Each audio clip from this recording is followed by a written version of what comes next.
दर्शकों को धर्मेंद्र सिन्हा का नमस्कार। और हमारे साथ आज जुड़ रहे हैं आचार्य संतोषानंद जी, जो प्रोटिस्ट ब्लॉक इंडिया के राष्ट्रीय संयोजक हैं। आज हम चर्चा करेंगे जनसंख्या नियंत्रण कानून को लेकर। जनसंख्या नियंत्रण कानून की ओर एक कदम है जो सूत्रों के अनुसार जनसंख्या की वृद्धि दर संतुलित करने के लिए कानूनी उपायों का भी विकल्प तलाशा जा रहा है। राजनिधि आयोग जनसंख्या नियंत्रण के लिए कानून का मसौदा तैयार कर रहा है, जिसमें सरकारी योजनाएं, नौकरियां व अन्य सुविधाओं को भी जनसंख्या से लिंक करने की तैयारी है। सीएम योगी आदित्यनाथ जी ने भी कहा है कि सभी नागरिकों को बेहतर सुविधाएं देने के उद्देश्य से जनसंख्या को नियंत्रण करना आवश्यक है। ऐसे में नई जनसंख्या नीति में इस दिशा में बढ़ाए जाने वाले कदमों की झलक मिल सकती है। तो मैं आचार्य संतोषानंद जी से पूछना चाहूंगा कि जनसंख्या नियंत्रण कानून से क्या हमारी देश की अर्थव्यवस्था में कुछ सुधार हो सकता है? मैं आपसे जानना चाहता हूं आचार्य जी। नमस्कार। जनसंख्या नियंत्रण का जो प्रयास है, ये एक सही दिशा में प्रयास नहीं कहा जा सकता है। और जनसंख्या अपने में वास्तव में कोई समस्या नहीं है। और हम देखते हैं कि जब किसी शिशु का जन्म होता है तो सभी लोग उससे खुशी ही होते हैं। तब ये क्यों ये समस्या के रूप में हमारे सामने आ रहा है? तो उसके बाद जो योगी आदित्यनाथ जी ने जो जनसंख्या बिल का प्रारूप दिया है, मसौदा दिया है, उसमें 2 बच्चे होने पर वो ठीक है, उसको प्रमोट करना चाहिए। और अगर एक ही बच्चा है तो उसको ज्यादा और उसको प्रोत्साहन देना चाहिए, उसको कोई इंसेंटिव देना चाहिए। इस तरह की बात योगी आदित्यनाथ जी ने की है। तो जनसंख्या जो बढ़ रही है, तो इसके लिए हमको 2 दृष्टि से ही सोचना जरूरी है कि क्या ये वास्तव में भयावह चीज है, क्या इससे समाज को नुकसान है। तो 2 चीज जो सबसे इम्पोर्टेंट है सोचने के लिए, वो है खाद्य पदार्थ की उपलब्धता और साथ साथ रहने के लिए पर्याप्त भूमि का मौजूद रहना। तो अगर इन दोनों ही दृष्टियों से हम देखते हैं तो हम पाते हैं कि पृथ्वी पर प्रकृति ने इतने संसाधन दिए हैं कि मनुष्य को खाने के लिए कभी कोई कमी नहीं हो सकती है। जितनी जनसंख्या है उससे कई गुना अधिक जनसंख्या को ये पृथ्वी अभी खिलाने में सामर्थ्य है। और जहाँ तक जगह की बात है, तो जगह भी इतना पर्याप्त है कि इससे कई गुना अधिक आबादी को भी ये धरती अपने भीतर वास स्थान के लिए जगह दे सकती है। तो ये चीजों के होने के बावजूद क्यों इस तरह की बात होती है कि जनसंख्या का नियंत्रण किया जाए? तो इसके पीछे मुख्य रूप से किसको ज्यादा असुविधा मालूम होती है? यहाँ तक कि जो संपन्न देश हैं, अमेरिका वगैरह या जो पश्चिमी देश हैं, वहाँ पर लोगों को ये होता है कि लगता है कि जितने अमीर लोग हैं, अगर जनसंख्या बढ़ती गई तो उससे उनकी सुविधा पर असर पड़ेगा। इसीलिए वो चाहते हैं कि जनसंख्या नहीं बढ़े, हमारी सुविधा बरकरार रहे।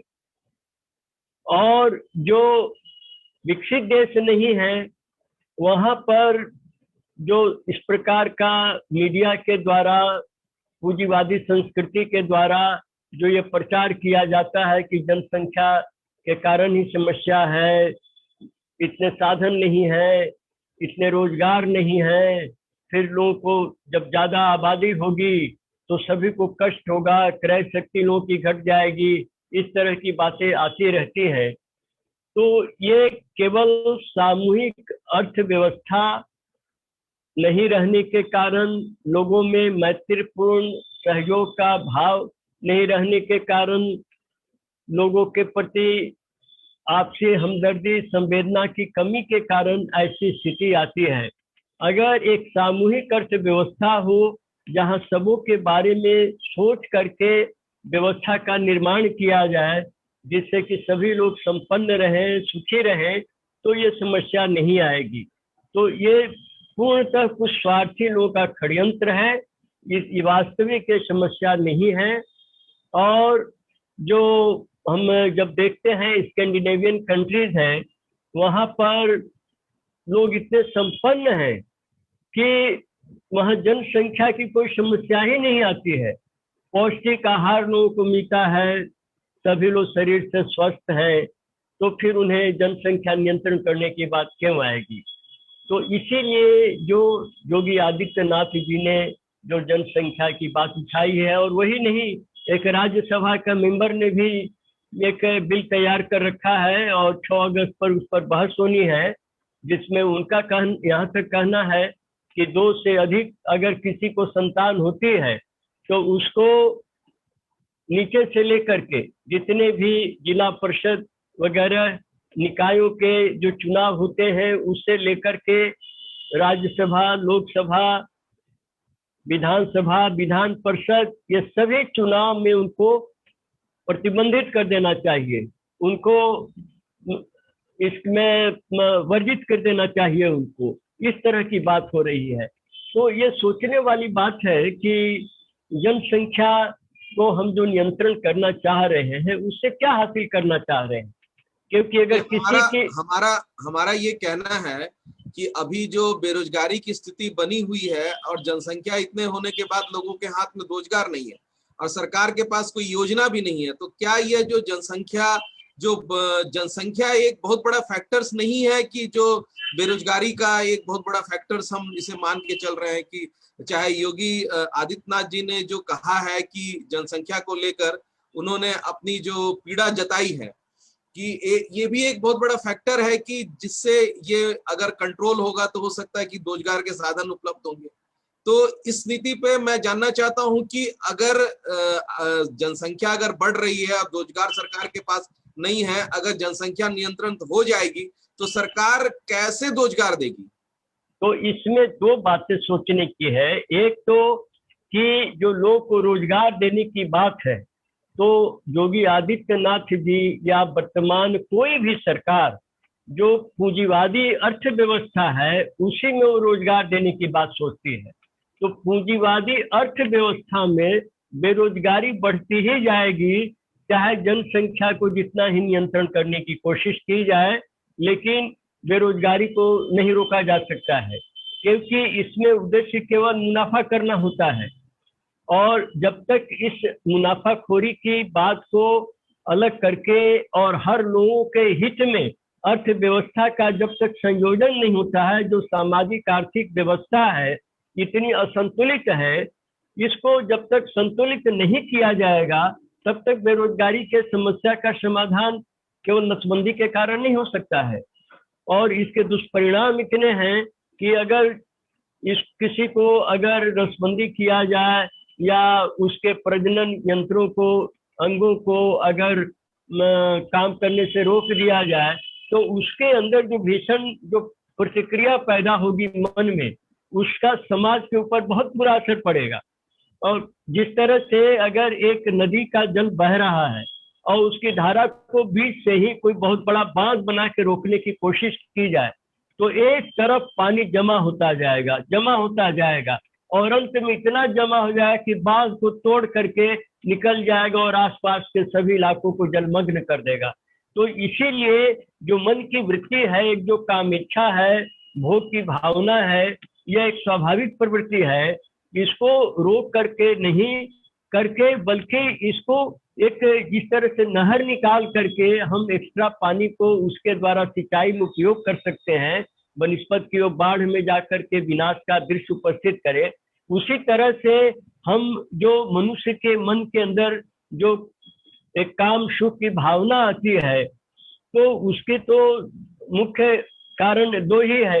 एक तो है कि उसका मन ऊंचे वृत्तियों की तरफ, ऊंची भावनाओं की तरफ नहीं होकर के ज्यादातर वो हीन चिंतन में रहता है, वासनात्मक चिंतन में रहता है, जो आजकल की संस्कृति में हम लोग प्राय देखते हैं, चाहे सिनेमा हो, थिएटर हो, टीवी हो, सीरियल हो, ये सब में इसी तरह की बातें हैं जिससे मन में हीन भावना जगती है।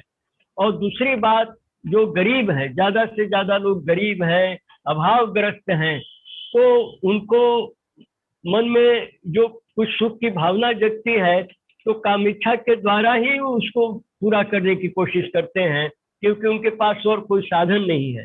तो इसीलिए जब तक इन चीजों पर काम नहीं किया जाएगा, अर्थात एक सामूहिक अर्थ व्यवस्था जो शोषण रहित हो, जो हर आदमी को स्वावलंबी बनाने के विचार से तैयार की जाए, जब तक ऐसी अर्थव्यवस्था नहीं आती है जिसमें सहकारिता है, एक स्वावलंबी आर्थिक क्षेत्रों का ऑर्गेनाइजेशन है, ये सब कुछ ऐसी व्यवस्थाएं हैं जिससे अर्थव्यवस्था संतुलित होगी और हर आदमी स्वावलंबी होगा।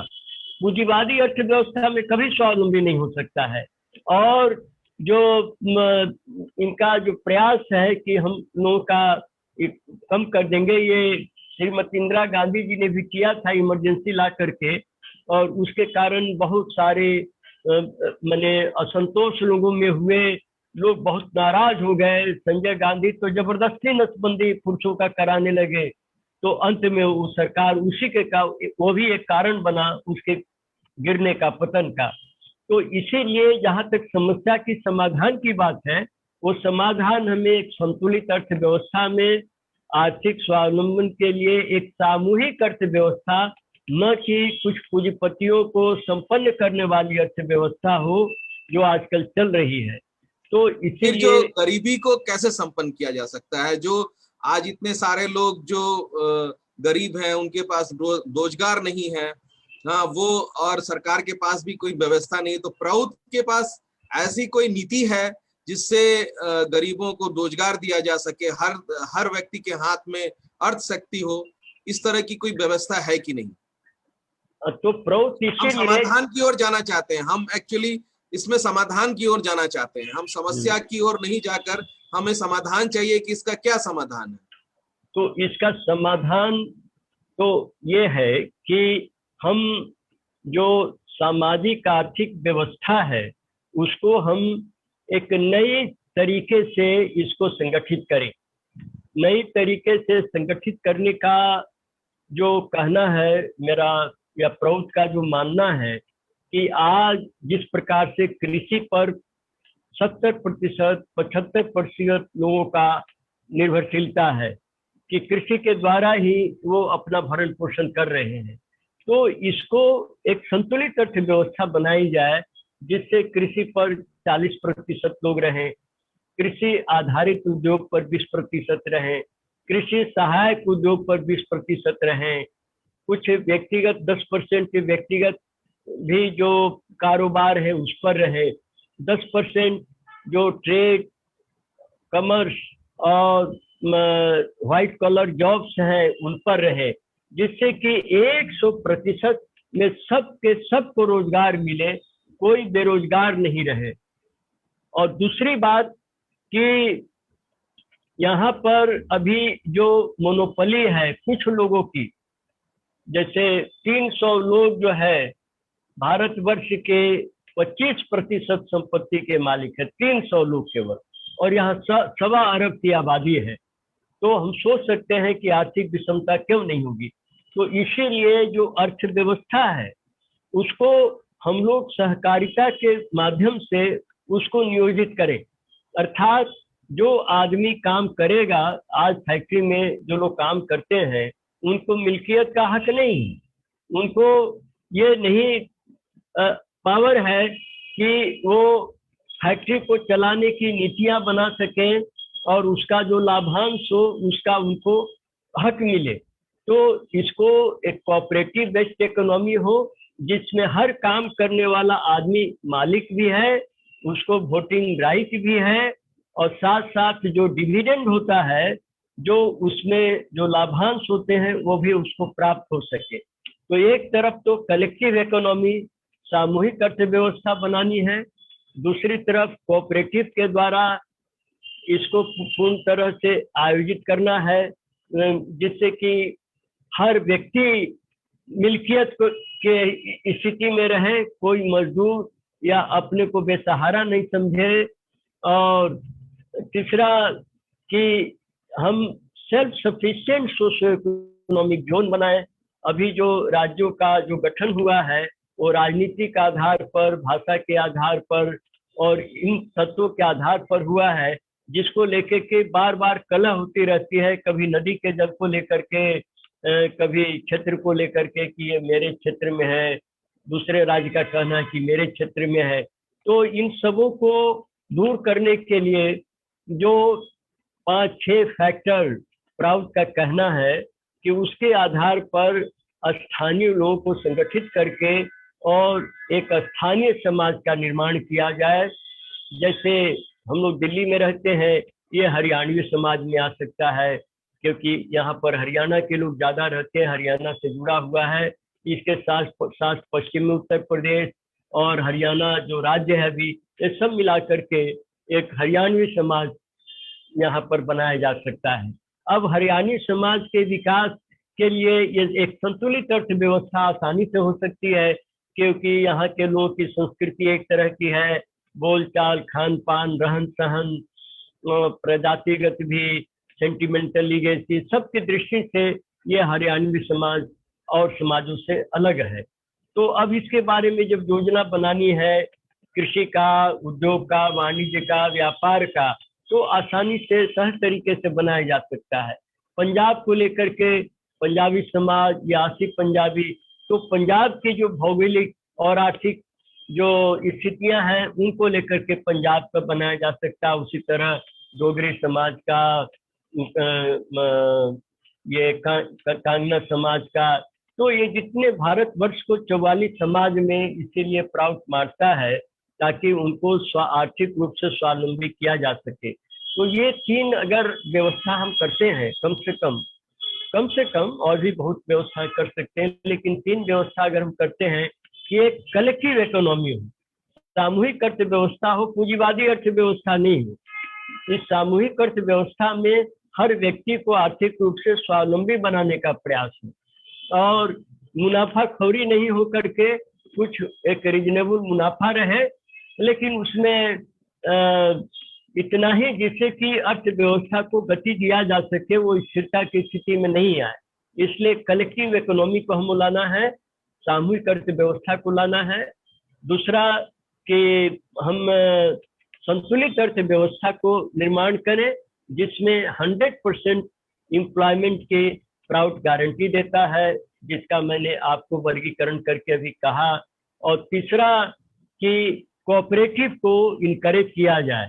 कोऑपरेटिव का जो सिस्टम है, जिससे कि हर व्यक्ति जहां काम करता है उस कंपनी का कहें या उस आर्थिक इंस्टीट्यूशन का कहें, वह अपने को न केवल एक कर्मचारी के रूप में, एक नौकर के रूप में, बल्कि मालिक के रूप में देखता है और उसको ये विश्वास है, उसको ये व्यवस्था प्राप्त है कि उसके लाभांश को भी प्राप्त करेगा, साथ साथ उसके विकास के लिए, गति के लिए जो नीतियां निर्माण होंगी उसमें उसकी भी भागीदारी रहेगी।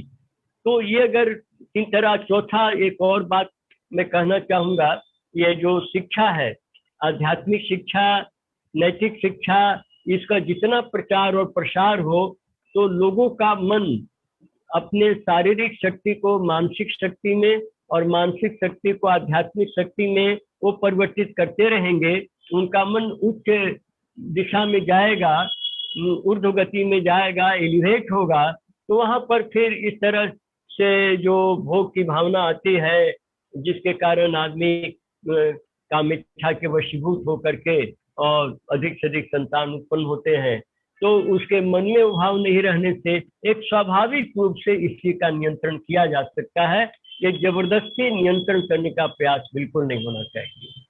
आज के जो परिप्रेक्ष्य है उसमें जो जनमानस को कैसे जागरूक किया जा सकता है, कि जो इस तरह की जो समस्याएं चल रही हैं, इस समस्याओं को लेकर अगर जनता अगर जागरूक नहीं हुई तो समाज में परिवर्तन कैसे होगा? तो जनता को जागरूकता की जागरूक हाँ जनता को जागरूक दो तरीके से कर सकते हैं हम लोग, यही दो मुख्य तरीके हैं। एक तो हम सामाजिक, आर्थिक, सांस्कृतिक आंदोलन खड़ा करें, जिस आंदोलन का एक पक्ष रचनात्मक कार्य भी है, क्योंकि जो गरीबी है इतने विशाल स्तर पर है कि कोई व्यक्ति या ये कोई साधारण संस्था अगर वो सोचे कि हम 1000 लोगों को खिलाएं, 2000 लोगों को डेली खिलाएं, एक दान के तौर पर वो काम करे, तो इससे गरीबी नहीं दूर हो सकती है। जरूर एक सेवा का कार्य हुआ, प्रशंसनीय कार्य हुआ, लेकिन गरीबी जहां पर कि 50 करोड़ 55 करोड़ लोग भूखे सोते हैं, उसे कितने लोग को गरीबी एक कोई छोटी संस्था या एक मनुष्य व्यक्ति का स्तर पर कर सकता है। तो इसीलिए यहाँ पर स्प्राउट का ये कहना है कि जो शासन प्रशासन है वो नैतिकवानों के हाथ में हो, जिनको दुखी मनुष्यों के प्रति निस्वार्थ सेवा का भाव हो, जो ये सोचते हैं कि वो हमारा भाई है, हमारे परिवार का है, उसका सुख मेरा सुख है, उसका दुख मेरा दुख है। तो ऐसे लोग जब शासन में जाएंगे तो किसी के भी आंख में दुख के आंसू नहीं रहने देंगे, उनके प्रति उनके मन में पूरी संवेदना रहेगी। इसीलिए ये जो एक राजनीतिक आंदोलन की बात जो मैंने कहा, और आर्थिक और सांस्कृतिक आंदोलन में भी ये चीज आवश्यक है कि नैतिकों को संघबद्ध किया जाए, संगठित किया जाए, जो वास्तव में सज्जन हैं, जो दुष्टों से परेशान हैं लेकिन हिम्मत करके नहीं आगे आ रहे हैं, उनकी हिम्मत जगाया जाए और उनको संगठित किया जाए। अर्थात हमारे देश में और अन्य जगह भी एक ध्रुवीकरण आवश्यक है, सज्जनों का, दुष्टों का, पापियों का और सदाचारियों का, ये बहुत आवश्यक है, जिससे कि शासन में, प्रशासन में, चाहे वो मुखिया हो, सरपंच हो, जिला परिषद हो या विधायक या सांसद हो, वो वहां पर जाने के बाद अपने क्षेत्र के निस्वार्थ रूप से विकास के काम में अपना योगदान करेगा। और दूसरा जो हम देखते हैं, जहां भी देखते हैं कि कोई दुख में है, कष्ट में है, परेशानी में है, तो हम लोग सामूहिक रूप से जितना भी संभव है उसको सहयोग करने की कोशिश करें, और चेष्टा ये हो कि हम उसको परजीवी नहीं बनाएं, पैरासाइट नहीं बनाएं। हम उसको कुछ अगर आर्थिक मदद करते हैं, लोगों से कुछ धन इकट्ठा करके, तो कोशिश करें उसे अपने पैर पर खड़ा कर दें। वो कोई लघु उद्योग, कुटीर उद्योग, कुछ इस तरह की चीजें, जैसे यहाँ पर एक दिल्ली का एक नौजुवक हमारे आनंद नगर में सीपीएम का आतंक का शिकार हो गया, तो अब उसकी पत्नी, उसके 3 बच्चे थे, वो सब निराश्रित हो गए। तो हम लोगों ने यहाँ पर उसको सिलाई मशीन की व्यवस्था कर दी, उसके बाद और भी कुछ घर में जिससे वो पापड़ उपड़ वगैरह सब बना सके, अचार बना सके, जिससे कि वो अपने पैर पर खड़ी हो जाए। और वो भद्र नारी 2 साल के भीतर एकदम स्वावलंबी हो गई, उसको किसी भी तरह की और सहायता की जरूरत नहीं पड़ी। तो हम लोग सेवा का माने किसी को परजीवी बनाना नहीं है और किसी को पर दया दिखाना नहीं है, वो हमारे परिवार का सदस्य है। ये दुर्भाग्य की बात है या कहें दुख की बात है, दुखद बात है कि हमारी सामाजिक अर्थव्यवस्था लोगों को भोजन तक की व्यवस्था नहीं कर पा रही है, जहाँ प्रचुर संपदा है, किसी चीज की कमी नहीं है। तो इस दुर्व्यवस्था को दूर करने के लिए हम उन लोगों को अपना वंचित भाई समझ करके, अपने परिवार का आदमी समझ करके, जो भी हमसे संभव है हम उसको सहायता करें। लेकिन यह स्थायी समाधान तभी होगा जबकि हम नैतिकवानों के शासन में भेजते हैं, तो लोग शासन के विभिन्न चुनावों के पदों पर जा करके और हर तरह से नैतिक रूप से व्यवस्था में परिवर्तन लाते हैं, तब जाके स्थायी समाधान होगा। ये दोनों ही फ्रंट पर काम करना पड़ेगा, सोशो इकोनॉमिक कल्चरल फ्रंट पर और दूसरा पॉलिटिकल फ्रंट पर। ये दोनों एक दूसरे के पूरक होंगे और जाकर के फिर अस्थायी समाधान की हम प्राप्ति कर सकते हैं। थोड़ा समय लगेगा लेकिन हो जाएगा। नमस्कार आचार्य जी को नमस्कार। उन्होंने बहुत ही अच्छा विश्लेषण किया, और हम चाहते हैं कि जो भी समाज में जो भी लोग हैं वे प्रौत आधारित नीति को जानकर जागरूक हो और वो एक समाज आंदोलन करें। जो इस तरह के लोग समाज को त्रस्त करना चाहते हैं, समाज को तोड़ना चाहते हैं, समाज में तरह तरह के इस तरह के भेदभावपूर्ण वातावरण पैदा करना चाहते हैं, उनके खिलाफ जो है हम लोगों को एक सामाजिक आर्थिक रूप से एक आंदोलन करना होगा। तभी हम सही समाज में जी सकते हैं, तभी हम सुख समृद्धि समाज में ला सकते हैं। ठीक है, नमस्कार। नमस्कार, नमस्कार, धन्यवाद। धन्यवाद।